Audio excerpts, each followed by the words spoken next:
বাংলাদেশের আকাশসীমা রক্ষার কারিগর এবং মহান মুক্তিযুদ্ধের অন্যতম প্রধান সেনানী আর নেই। মুক্তিযুদ্ধের উপসর্বাধিনায়ক এবং স্বাধীন বাংলাদেশের প্রথম বিমান বাহিনী প্রধান এয়ার ভাইস মার্শাল একে খন্দকার আজ সকালে শেষ নিঃশ্বাস ত্যাগ করেছেন। বার্ধক্যজনিত কারণে ৯৬ বছর বয়সে না ফেরার দেশে চলে গেলেন এই বীরুত্তম।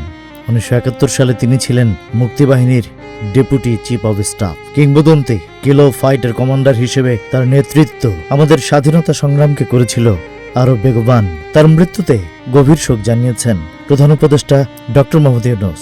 শোক বার্তায় তিনি বলেছেন, একে খন্দকার ছিলেন একজন প্রকৃত দেশপ্রেমিক, যিনি সত্য ইতিহাস তুলে ধরতে গিয়ে ফ্যাসিবাদী শাসনামলে রোষানলের শিকার হয়েছিলেন, তবু আদর্শ থেকে বিচ্যুত হননি। দেশপ্রেম, সততা আর সাহসিকতার এক মূর্ত প্রতীক ছিলেন তিনি। ২০১১ সালে তাকে রাষ্ট্রীয় মর্যাদায় সর্বোচ্চ সম্মান স্বাধীনতা পদক প্রদান করা হয়। বার্ধক্য তাকে থামিয়ে দিলেও তার অবদান লেখা থাকবে বাংলাদেশের ইতিহাসের সোনালী অক্ষরে।